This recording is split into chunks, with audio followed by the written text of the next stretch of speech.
How the US military turns average soldiers into geniuses in 8 weeks. It's almost unfair. You know what takes the average person 4 years? A college degree. You know what takes the US Army? 8 weeks. 8 weeks to turn a confused 18-year-old who failed high school into someone who can navigate foreign terrain, operate complex machinery, memorize protocols under live fire, and make split-second decisions that save lives. 4 years versus 8 weeks, and the soldier is more competent. Your university professor would cry if he heard that. Here's what nobody tells you. The military didn't get lucky. They didn't find a batch of geniuses. They engineered a learning system so brutal and so precise that average human brains had no choice but to level up fast or get left behind. And here's the part that should make you angry. Every single principle they use, you could apply it tomorrow, for free, in your bedroom. But you won't, because nobody taught you how, until now. I reverse engineered the entire system. Military training manuals, cognitive science research, interviews with veterans and drill sergeants. It comes down to 5 principles, and by the end of this video, you'll understand why everything you learned in school made you worse at learning, and exactly what to do instead. Chapter 1. Stress inoculation. Most people study in comfort. Quiet room, soft chair, favorite playlist, perfect lighting. They think comfort creates focus. Wrong. Comfort creates fragility. Here's what actually happens in your brain when you study in comfort. Your brain registers the calm environment as low stakes. Low stakes means low priority. Low priority means shallow encoding. You're reading the words, you're not learning the words. There's a difference, a massive one. The military understood this in the 1940s. They noticed that soldiers trained in safe, controlled environments completely fell apart the moment combat got loud, chaotic, and terrifying. They froze. They forgot everything. So they invented something called stress inoculation training. The concept is simple and brutal. You train in conditions worse than the real thing. Psychologist Bruce Perry at the Child Trauma Academy studied this for decades. When your brain is under mild to moderate stress, it releases norepinephrine. Norepinephrine is a neurochemical that literally tells your brain, "This matters, pay attention, encode this permanently." Your brain under low stress? It's in screensaver mode. Your brain under moderate stress? It's a recording machine.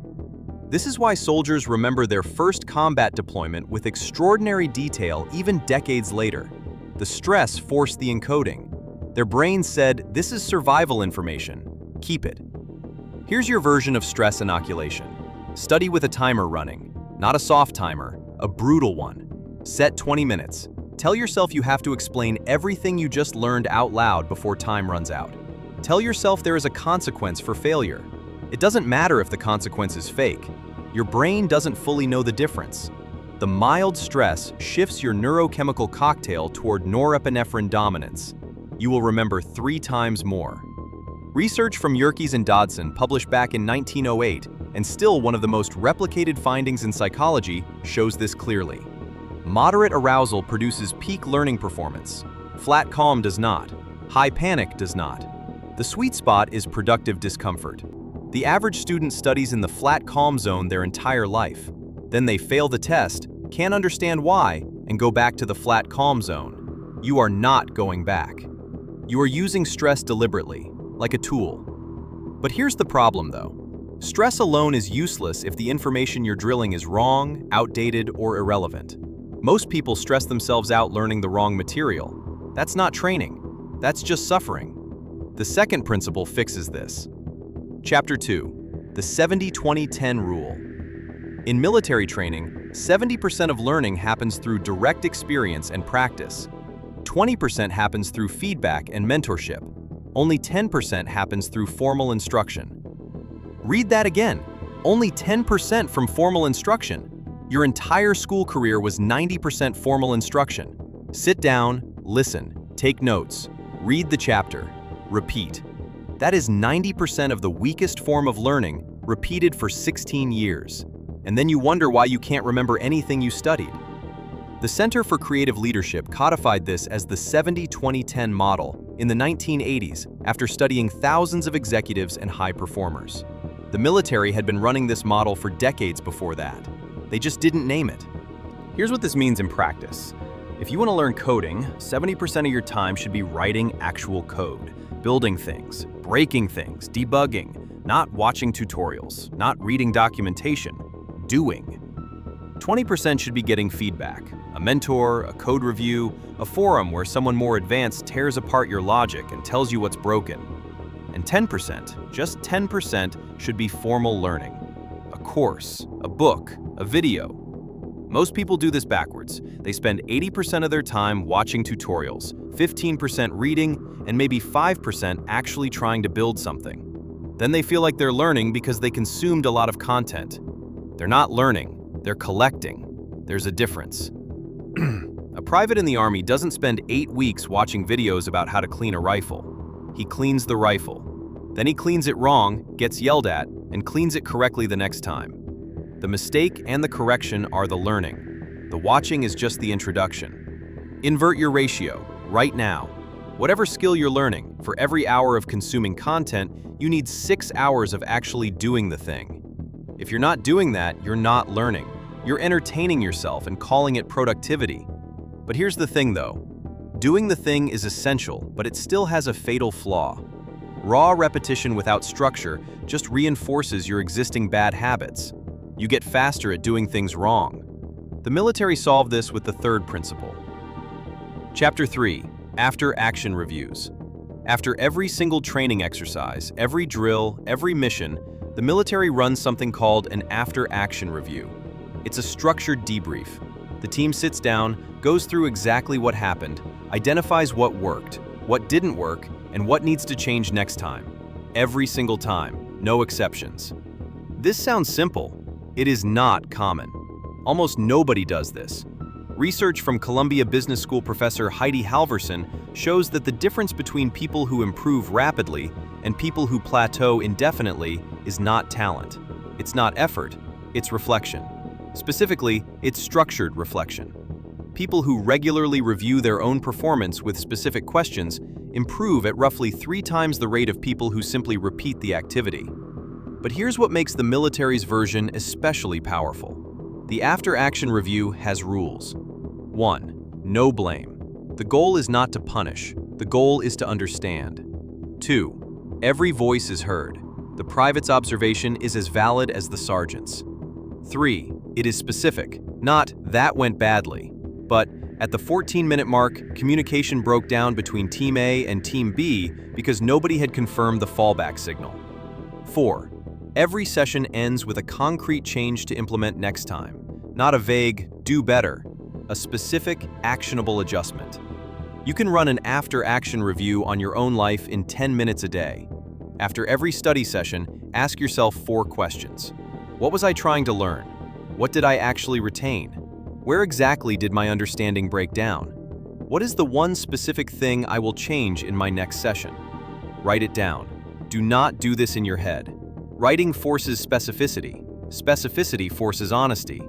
Honesty forces improvement. Most people finish a study session, close the book, check their phone, and move on. They have no idea what they retained. They have no idea where they broke down. They repeat the same session tomorrow with the same problems. The military would call this training theater. It looks like learning. Nothing is actually improving. Hit subscribe before you forget this. Because what comes next is where most people's brains explode. Chapter 4, Extreme Ownership.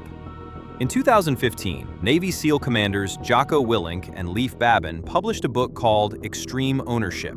The core thesis came from their experience in the Battle of Ramadi in Iraq. Everything that goes wrong is your fault. Not your team's fault, not the enemy's fault, not the situation's fault. Yours, always. This sounds insane. Why would you take fault for things you didn't directly cause? Because blame is a learning killer. The moment you locate responsibility outside yourself, your brain stops searching for what you could have done differently. It stops generating solutions. It stops generating justifications.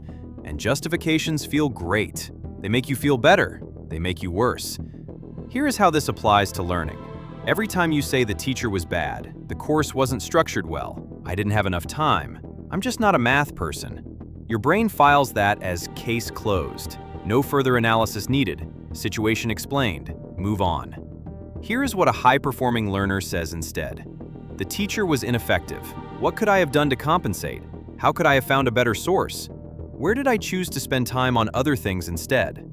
This is not self-punishment. This is self-interrogation. The goal is not guilt. The goal is agency. Agency means you have levers to pull next time. Blame means you don't. Stanford psychologist Carol Dweck spent decades studying this. Her growth mindset research shows that students who attribute failure to controllable factors, effort, strategy, preparation, consistently outperform students who attribute failure to fixed factors, talent, intelligence, luck. The military didn't read Dweck. They built her findings into their culture before she published them. Here's the problem though. Even with stress inoculation, the 70-20-10 rule, after-action reviews, and extreme ownership, there is still one thing the military does that almost nobody outside the military understands, and it's probably the most powerful one. It's the thing that makes everything else compound. Chapter 5. Identity-based training. The Army doesn't try to teach you skills. The Army tries to change who you are. On day 1 of basic training, they take your civilian clothes, they shave your head, they give you a uniform, they give you a new name, your rank and last name. They strip your civilian identity and replace it with a soldier identity. Every decision, every habit, every behavior is filtered through one question. What would a soldier do? This is not an accident. It is a technology, a psychological technology that has been refined for over a century.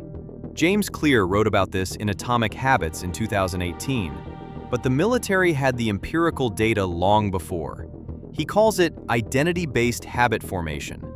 The most powerful form of motivation is not external reward. It is not punishment. It is identity alignment. When your behavior contradicts your identity, it creates psychological discomfort. You correct the behavior. When your behavior confirms your identity, it creates satisfaction. You repeat the behavior. A soldier doesn't decide every morning whether to exercise. A soldier exercises because soldiers exercise. The decision was made the moment the identity was adopted. The daily choice is gone. That's the point. Here's the uncomfortable truth. You are probably running a civilian identity while trying to achieve soldier results. You see yourself as someone who is trying to learn, trying to build a skill, trying to get better. Not as someone who is a learner, not as someone who is a developer, not as someone who is a student of this craft. The trying framing keeps it optional. The identity framing makes it inevitable. This is why crash diets fail and long-term lifestyle changes succeed. The crash diet is an external behavior imposed on an unchanged identity. The lifestyle change is an identity shift that generates new behaviors automatically. You want to learn faster? Stop trying to learn faster. Become someone whose identity is that of an aggressive, relentless student. Filter every day through one question. What would someone who masters skills at elite speed do right now? And then do that. Not because you feel like it, because that's who you are now. This is the final principle the military uses, and it's the one that makes all the others permanent instead of temporary. Without identity, you'll use stress inoculation for a week and quit. With identity, stress inoculation becomes just what you do. Here is everything condensed. 1. Stress inoculation. Study under mild pressure. Set brutal timers. Create low-level stakes. Norepinephrine forces deep encoding. 2. The 70-20-10 rule. 6 hours doing for every 1 hour consuming. Experience first, feedback second, instruction last. 3. After-action reviews. Every session ends with 4 specific questions. What was I trying to learn? What did I retain? Where did I break down? What exactly changes next time? 4. Extreme ownership. Every failure is your responsibility. Not because you're guilty, but because responsibility gives you power. Blame gives you nothing. 5. Identity-based training. You are not trying to learn faster. You are a person who learns at elite speed. Build your environment, your habits, and your daily decisions around that identity. The military figured this out under the most extreme conditions imaginable. They needed to work. Lives were on the line. This isn't theory. This is tested, replicated, battle-proven learning science. And here's the last thing.